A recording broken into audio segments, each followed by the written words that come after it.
9 thriller books in September, and some of them were amazing and some of them I wish I didn't pick up. So let's go through what I read and rate them from worst to best.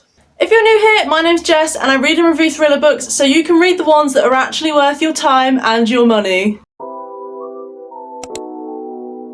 Starting with the worst book I read in September was Runtime by Catherine Ryan Howard. This one got a 2-star rating. I'd been putting it off for ages, which should have been a sign that I wasn't gonna maybe enjoy it as much. It had such a great premise, struggling actor, isolated location for a horror film, but I kind of felt a bit let down by it, to be honest. Like, the first 200 pages felt really slow to me. It did pick up a bit, but I still didn't hugely enjoy it.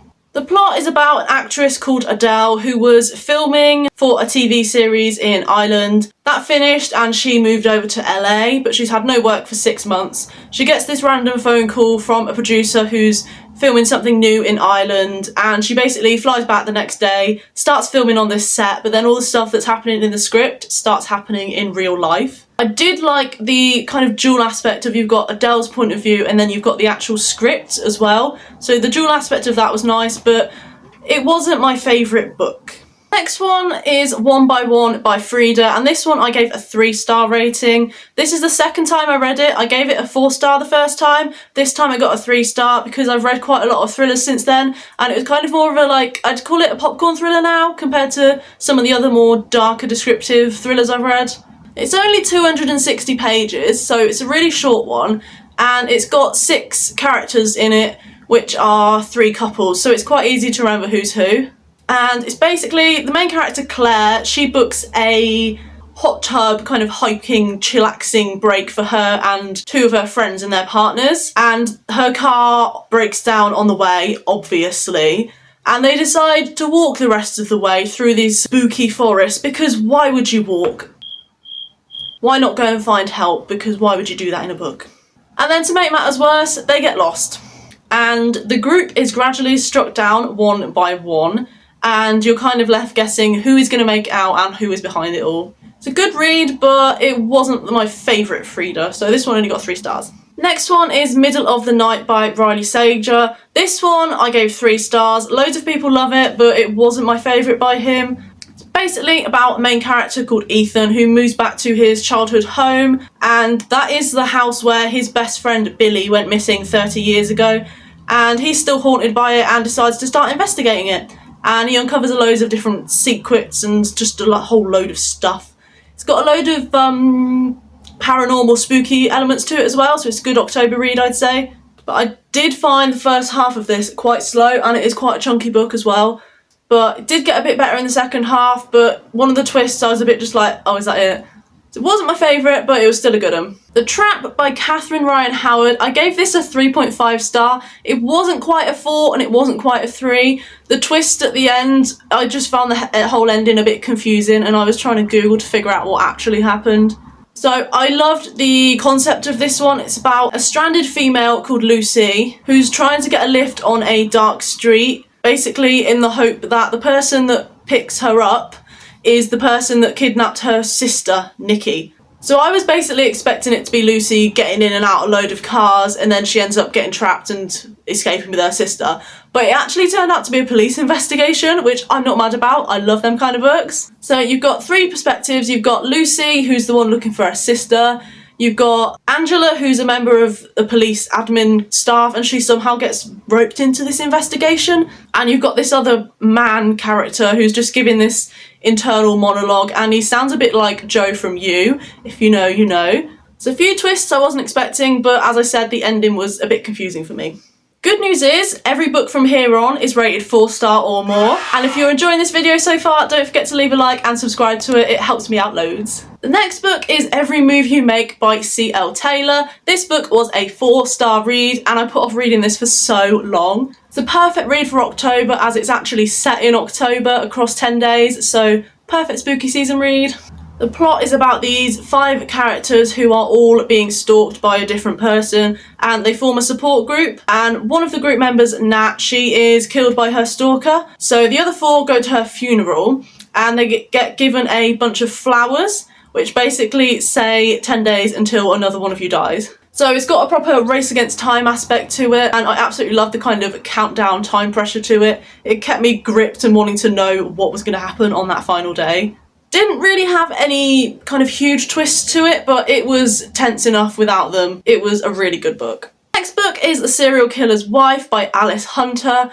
This has been on my bookshelf for well over a year, and I've only just got round to reading it. This one was a 4-star read.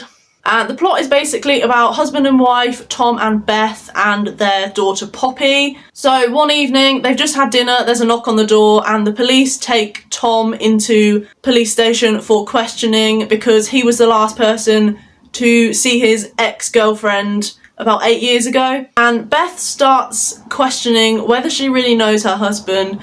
Loads of different things start cropping up. And there's a few different twists in the last 20-30 pages, and I didn't expect most of them, to be honest. I was a bit like, well, okay.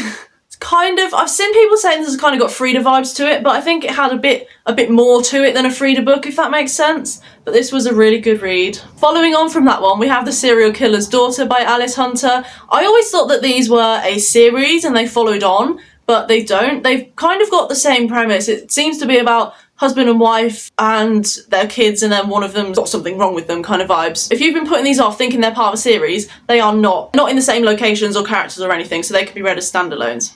So the plot is about husband and wife, Mark and Jenny, and they've got 2 kids. And Jenny is the daughter of a serial killer, and she's worried that she's inherited these kind of tendencies, I guess, and she experiences blackouts. She'll wake up in the morning, she can't remember anything. Like one part of the book, she wakes up in her kitchen covered in muddy pyjamas with no idea how she got there. And a woman is kidnapped from the street in her village, and she's kind of starting to think, is she behind this because she has these blackouts and she can't remember anything? Is she kind of getting these tendencies from her dad? And she's just a bit, ooh.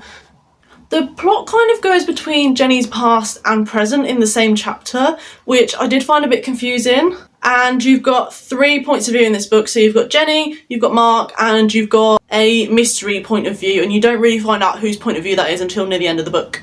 There is one main twist at the end, and I was kind of expecting it, but I kind of wasn't as well. Can't say more than that or it will spoil it, but this one again was a really good read. The Only One Left by Riley Sager. I gave this one 4-star. It's giving proper spooky season eerie vibes. So the plot is about a caregiver called Kit who moves into this house with Lenora, who lives in this spooky kind of mansion.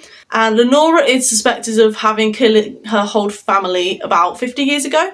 And she was kind of paralysed, left in a wheelchair, can't talk, everything like that. Until Kit comes along, gives her a typewriter, and she starts typing out her story one button at a time on the typewriter. The book had some good pacing to it, despite being quite a chunky one. And there were a few twists in this I wasn't expecting, so this one definitely kept me guessing. And the final book is The Last Thing to Burn by Will Dean. This one got a straight up 5-star from me. It was emotional, it was a bit gory, there were some kind of sensitive topics in there, so definitely check that before you read this one. So basically, the main character, Jane, she gets trafficked into the UK from Vietnam, and she's promised a house and a job, and in return she'll pay her debt off gradually for getting into the UK. And she ends up living with this guy called Len, and he is everything you don't want in a man in your life ever. He is unhinged, psychotic, controlling. He basically keeps Jane as a housekeeper servant. He has to do everything for her, and he basically mutilates her ankle. She can't walk properly. He's not a nice guy. And if that's not bad enough, he's got cameras all over the house, tracking everything she's doing all the time, and she is basically biding her time and trying to plot an escape out of this, basically. This was such a good read. I read this in a day. It's a really short book, and I absolutely loved this one. So that is every book I read in September, ranked from worst to best. Let me know if you agree with my ratings on these ones, or if you rated things a bit differently. Hope you enjoyed the video. Don't forget to subscribe, and I'll see you next time. Bye!